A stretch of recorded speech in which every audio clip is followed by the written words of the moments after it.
jusqu'au mercredi 26 septembre, qui correspond avec une fête juive, le Yom Kippour, puis que pourtant, dans les églises évangéliques, on ne tient aucunement compte des fêtes de l'Éternel.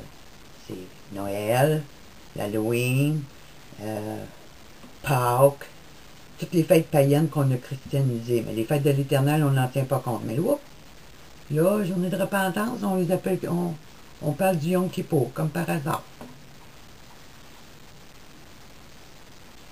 Ensuite de ça, une autre trappe. Ça s'appelle The National Day of Prayer and Worship.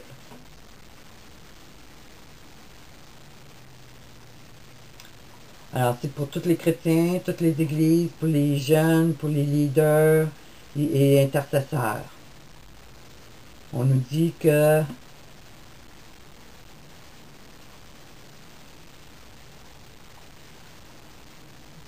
pour amener les chrétiens de toutes les îles, avec différents backgrounds, de dénominations, stream, je sais pas ce quoi ça veut dire, de traditions together, de traditions ensemble pour prier et pour prier Dieu. Alors c'est complètement œcuménique, ça là. On demande à toutes les religions de s'unir ensemble pour prier pour que Dieu bénisse l'Amérique. Bravo. Alors l'équipe, j'ai mis l'adresse pour voir les gens qui font partie de l'équipe. Alors, baptiste, pentecôtiste et église évangélique. Alors, je donne le lien pour voir le lien avec le Conseil mondial des églises qui prône la dernière religion mondiale.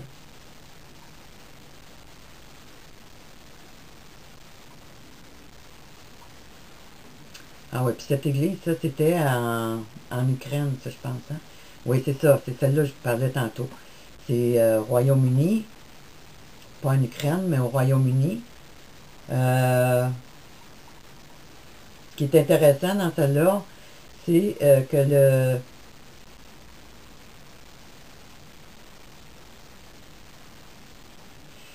le 26 mai, les chrétiens réunis dans un stadium Leyton Orient à Londres,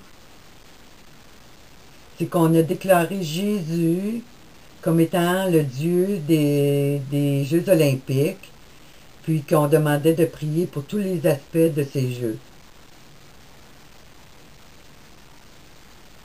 Alors voyez-vous comment les chrétiens sont séduits, puis parce qu'ils ne connaissent pas l'histoire, qu'ils ne connaissent pas le camp ennemi, ben, ils sont tous là à Alléluia, Alléluia, que Dieu bénisse les Jeux olympiques. Mais savez-vous que les Jeux olympiques, pour ceux qui... Mais savez-vous que les Jeux olympiques sont sous le contrôle du dieu Zeus, qui est un Néphilim? Sous le contrôle... Un Néphilim qui vient d'une alliance entre les anges déchus et les humains de la Terre, qui a créé une nouvelle race hybride, puis que toutes les Olympiques et la torche olympique qui représente Lucifer, ben, ça représente non pas le royaume de Dieu, ni de Jésus-Christ, mais le royaume des démons. Puis on est là à demander aux chrétiens de prier pour les Jeux olympiques.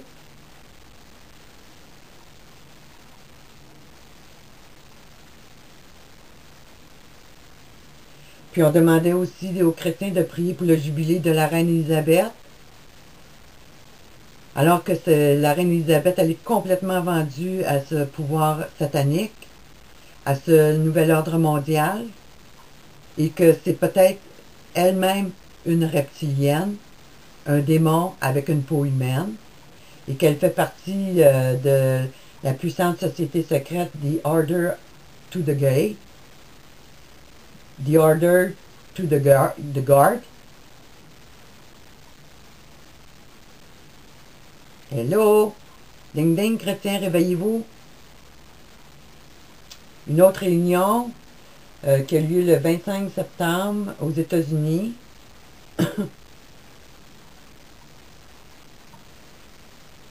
Ici, c'est une vidéo. On demande, ça s'appelle David's Tent, DC. Mais la réunion, elle a lieu devant la Maison-Blanche sur un site complètement occulte et maçonnique.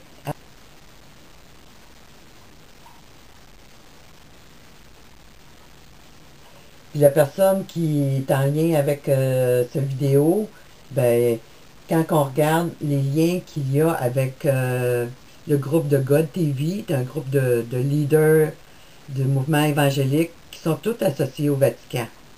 Puis j'ai mis une vidéo sur le col d'Étroit, The Lie of the Coming Elijah. Alors il promouvoit la venue du Messie alors que c'est l'Antéchrist. Alors la vidéo est assez explicite. Alors que ces gens croient que le Messie revient pour le 1000 ans de paix, en réalité, ils sont en train d'adorer le Dieu Lucifer qui vient, qui va prendre maintenant son pouvoir global dans très peu de temps. Alors ils prient pour son arrivée. Alors ils sont en train de prier pour l'Antéchrist et non pas pour Jésus-Christ, et non pas pour le retour de Jésus-Christ. Ils prient pour l'homme de perdition. Je vous encourage à regarder la série de Call d'Étroit pour ceux qui comprennent l'anglais. J'ai apporté quelques commentaires, mais ça en dit long sur la séduction qu'il y a dans les églises. Alors, cette réunion, David Tent DC, ça va commencer, le temps de prière va commencer du 25 septembre jusqu'au 6 novembre. Ça veut dire jusqu'aux élections américaines. Alors, support à Obama, hein, bien sûr.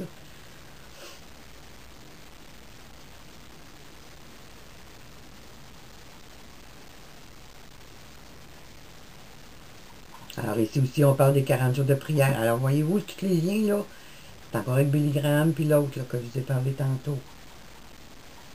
Ensuite de ça, ben là, on a eu de la grosse controverse aussi qui est arrivée avec le mouvement islamique Juma qui se mobilisait pour la convention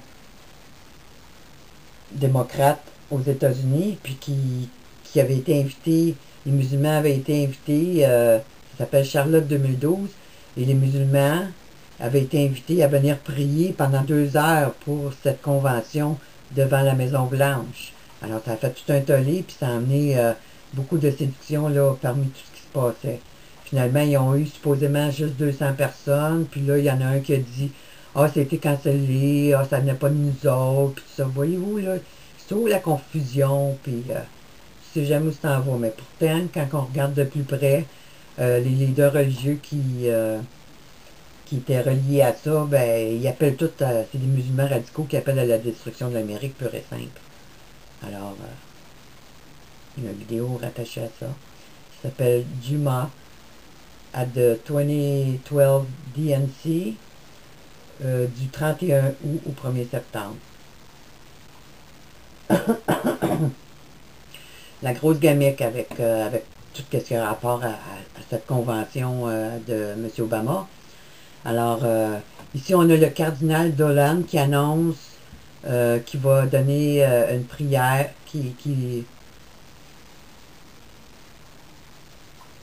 Alors ici, on a le cardinal Dolan qui annonce qu'il va faire la prière de fermeture à la convention de démocrates aux États-Unis. Et si on regarde qui est vraiment le cardinal Dolan, ben, c'est un Knight of Malta. C'est un archibishop, un archevêque. C'est un archevêque à New York. C'est l'archevêque de New York aux États-Unis.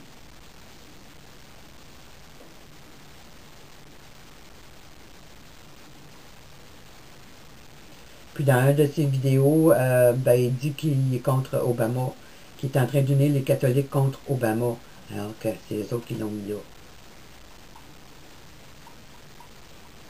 Alors toute la convention américaine qu'on voit, ben, c'est tout le contrôle communique. Un peu plus loin, ben, on voit différents personnages associés à différentes religions. Un qui fait la prière d'ouverture, un autre d'une autre religion qui va apporter un mot. La prière de fermeture par le cardinal Dolan. Alors c'est tout relié à cette communisme mondial. Alors ça nous montre quoi? Ça nous montre qu'Obama est soumis au Vatican. et à l'agenda qui est en train de se mettre en place partout dans le monde. Alors, il y a d'autres documents.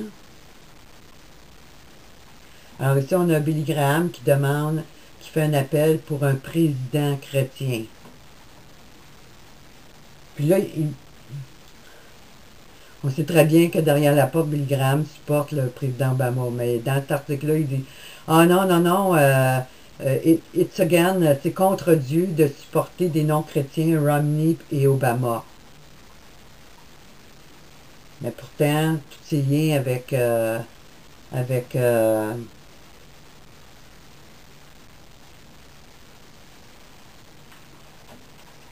mais pourtant, sur son site Christianity Today, on voit très bien les liens avec Rick Warren, qui était là à la convention, qui était là quand le président Obama a prêté serment.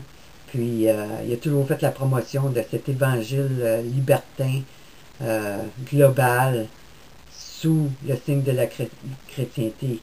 Alors, puis, Pasteur Andrew, ben, il demande aux républicains, au Parti républicain, de nommer Ron Paul pour président. Alors, ça va dans...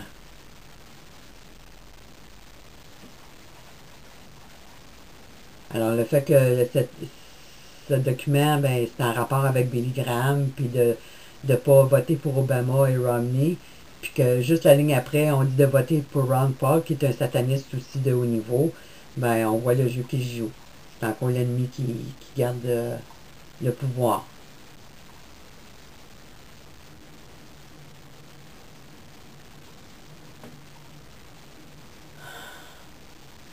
Ici, on a un article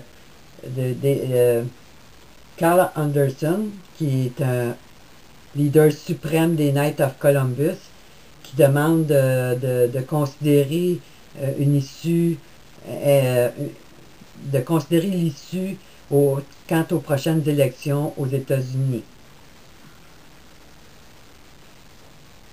Alors, ce haut gradé des Knights of Columbus nous dit que le pape Benoît XVI montre son support aux Knights of Columbus pour son grand support pour la liberté religieuse. Complètement faux. Ils détruisent tous ceux qui croient à la liberté religieuse. Il demande une nouvelle évangélisation et la défense dans les droits de la liberté de l'Église. Alors, il y a d'autres conférences, mais je dois m'arrêter ici parce que c'est déjà une série qui est très longue. Mais sur mon site, je vous mettrai le lien, vous pourrez trouver d'autres documentations. Mais ce qui est important de voir, c'est que Satan a sa main, a sa griffe sur l'Église de Jésus-Christ. Puis il est temps que le peuple en prenne conscience. Alors j'espère que cette étude vous aura aidé à comprendre un peu plus ce qui se passe, non seulement aux États-Unis, mais partout dans le monde. Parce que toutes vos églises sont infiltrées, ou pratiquement. Puis ceux qui ne le sont pas, ben, ils réussissent à faire entrer le camp ennemi pour mettre leurs pions en place. Puis ça, on l'a vu beaucoup dans ces dernières années. Alors que Dieu vous bénisse. Puis si vous avez des questions, ben, gênez-vous pas, écrivez-moi. Gloire au Seigneur. Amen.